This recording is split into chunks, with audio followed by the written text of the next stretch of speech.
At exactly 9:41 p.m., something felt wrong inside the glass walls of Blackridge Capital Partners, New York. Not loud wrong, not obvious wrong, the kind of wrong only someone who has spent years inside systems can feel before they break. I felt it immediately. I always do. I'm Daniel Brooks, 52 years old, senior systems architect at Blackridge Capital, for 17 years. I wasn't just working in the company, I was the system beneath it. I built the fraud detection engines that protected billions in client funds. I built the encryption layers that kept global transactions invisible to hackers. I built the backup trading infrastructure that prevented market collapse during crashes. Most people in this building thought I worked in IT. They said it like it was a small thing, like the difference between fixing printers and protecting $18 billion in assets. Tonight, I was running final integrity checks before tomorrow's Federal Reserve audit. Everything had to be perfect. No errors, no gaps, no excuses. That's when I heard footsteps behind me, slow, controlled, confident. Victor Hale, Regional Operations Director. Behind him stood a younger man in an expensive suit, smiling like he already owned the building. Victor didn't sit down. He didn't even pretend this was a conversation. He just said it. "You're being terminated, Daniel." For a moment, I didn't move, not because I was shocked, but because I needed to confirm I heard stupidity correctly. Terminated? I repeated. Victor adjusted his cufflinks. "We're restructuring. We need faster decision-making. Less resistance to innovation." Innovation, that word again. Behind him, the younger man stepped forward, his nephew, Evan Hale, 27 years old, 6-month fintech certification, LinkedIn title, Digital Transformation Specialist, whatever that was supposed to mean. He smiled like he had already fixed the future. "We've already modernized your systems," Evan said proudly. "The interface is much cleaner now. Very user-friendly." Cleaner. I looked at him for a long moment, because in my world, cleaner usually meant less secure meant exposed, exposed meant dangerous. I turned slowly toward Victor.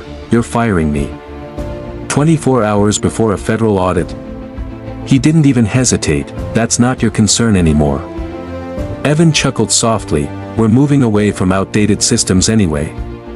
Too many layers, too much paranoia." Paranoia, that word almost made me smile, because paranoia is what you call experience when you don't have it yet. I glanced at my monitors. 6 screens, live global transactions moving in real time, fraud alerts standing quietly in the background like guards no one thanked. Backup encryption layers humming silently beneath everything. "You touched the fraud detection system?" I asked. Evan nodded casually. "Yeah. It was flagging too many false positives. I reduced sensitivity." My fingers went still. False positives. That system didn't create noise, it prevented disaster.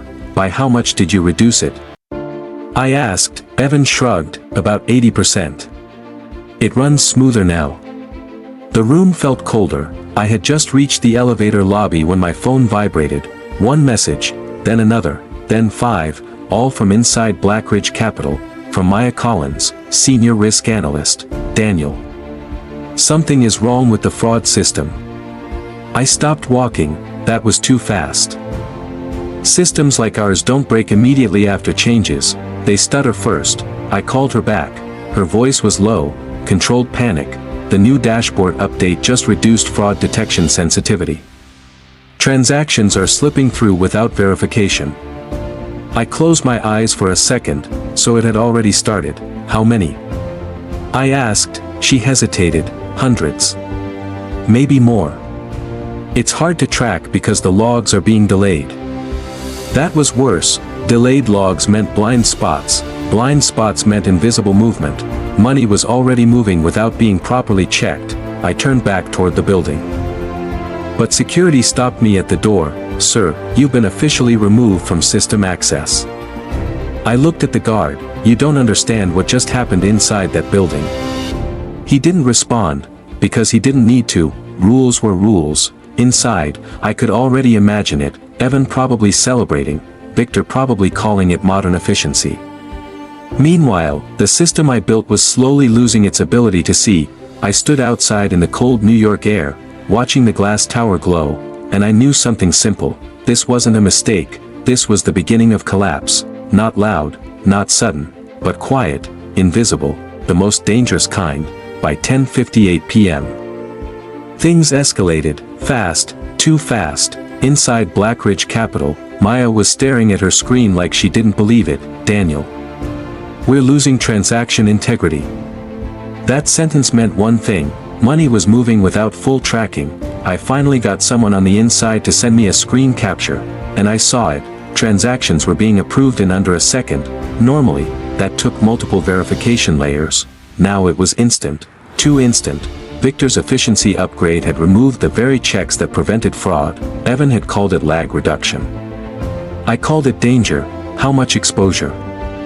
I asked. Maya swallowed. Millions already unverified. And it's increasing every minute. I leaned against a wall outside the building, cold air hitting my face. This wasn't a glitch anymore. This was acceleration, a system failing in real time, and inside, they still didn't understand. They thought faster meant better. But in finance systems, faster without control just means faster loss. A second call came through.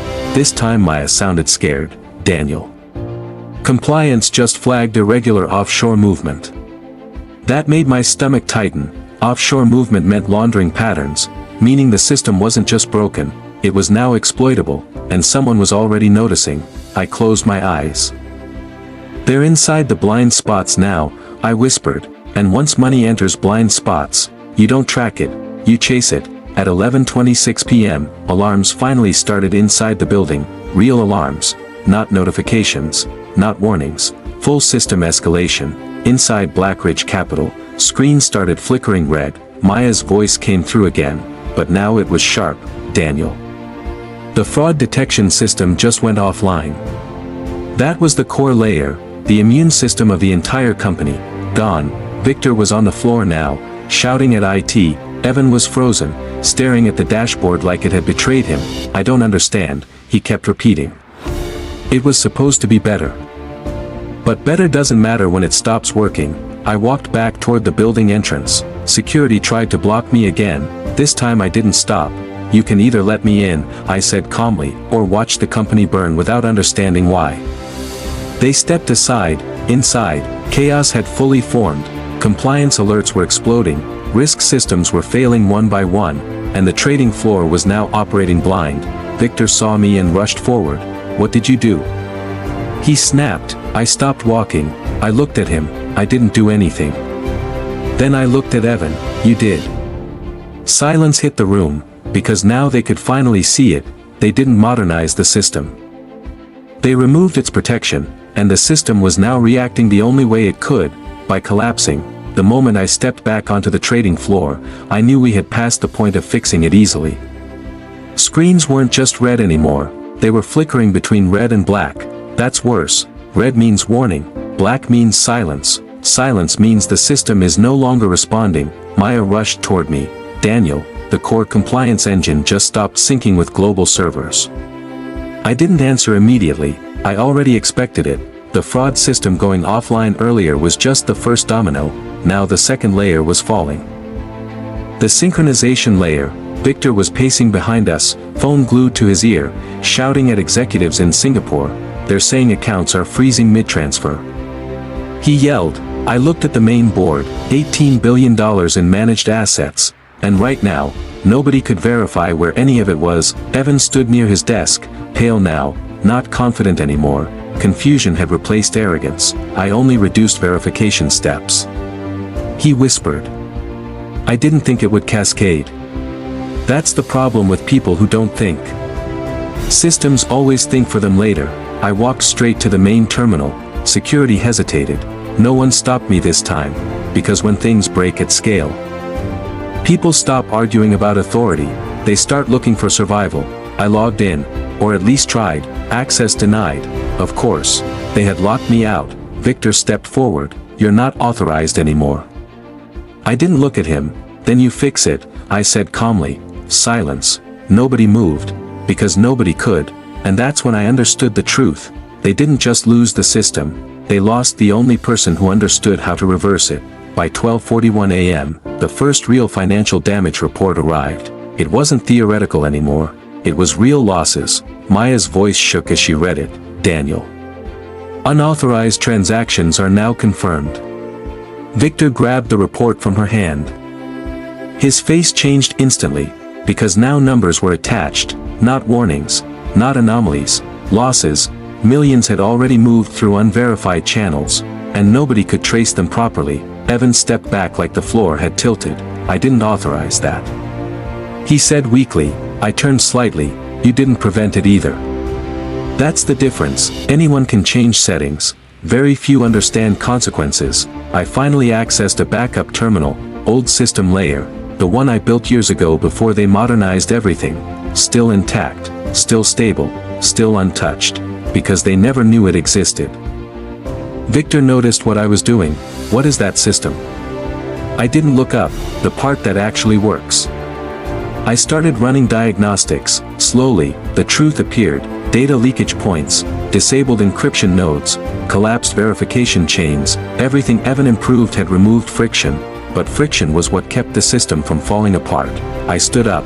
We don't have hours, I said. We have minutes before external regulators detect this. Victor swallowed hard. So fix it.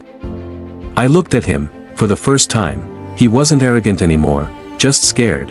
And that's when I knew, power always changes hands when panic arrives. I didn't argue anymore. I didn't explain.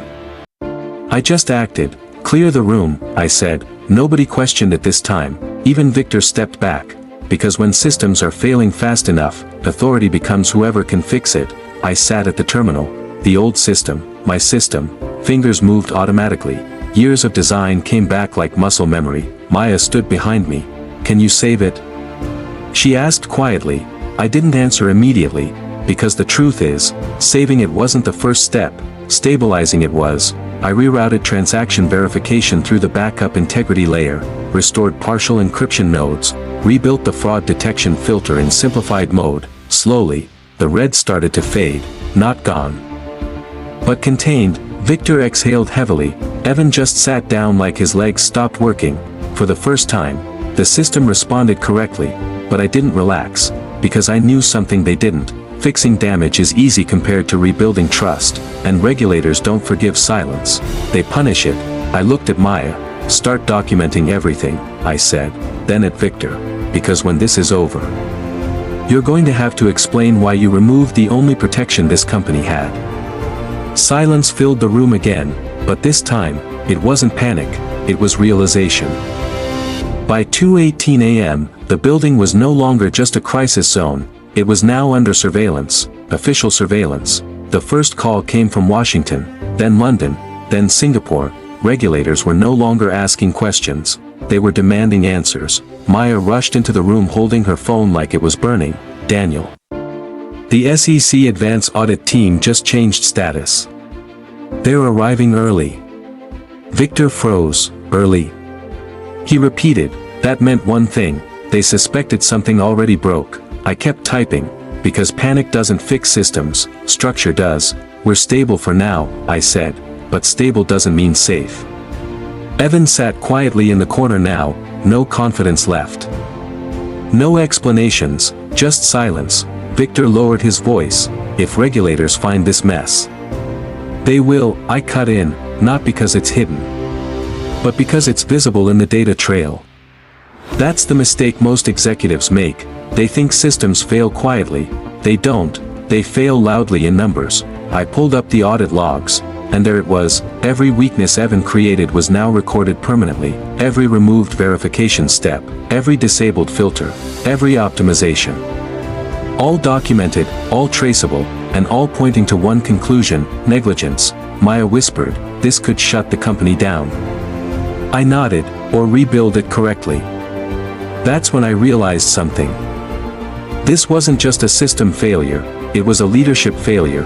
By 6:03 a.m., the news broke, not internally, externally. A financial leak hit media channels. Blackridge Capital experiencing system integrity failure.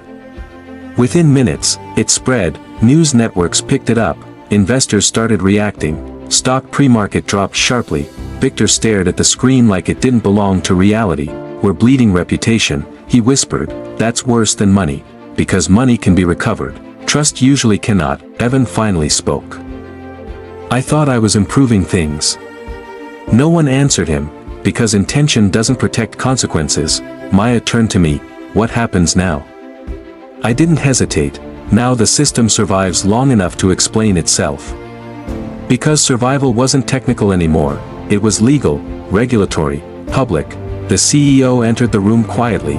No arrogance, no speeches, just silence. And then he said the words nobody in the room wanted to hear. How bad is it really? I looked at him, and told the truth. It depends how honest we are from this point forward. By evening, the company stood at a crossroads, either full collapse, or controlled recovery. Regulators were inside the building. Lawyers were everywhere, executives were silent, and I was still at the terminal, working, not because I was paid, but because I understood something nobody else did. Systems don't just represent technology, they represent trust. I stabilized the final audit layers, restored full encryption integrity, rebuilt transaction tracking transparency, then I stopped, and stood up. Victor tried to speak. But I raised my hand. No, I said calmly, now you listen. The room went silent. You didn't just remove security features. You removed accountability layers built over 17 years of failures, attacks, and near disasters. And when things broke, you called it innovation. I looked at Evan. You thought speed was improvement. But speed without control is just chaos waiting to happen. Silence again. Then the CEO finally spoke. What do we do now? I picked up my jacket, and answered honestly, you rebuild it properly. No shortcuts. No ego. And no access for people who don't understand consequences. I walked out of the room, not as the fired man, but as the one who kept everything standing. Life lesson: experience is not resistance to change.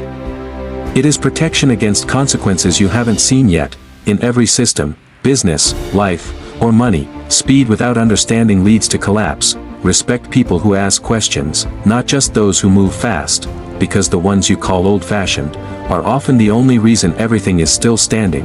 If you enjoyed this story, like this video, subscribe for more corporate revenge stories and comment. Experience matters if you agree.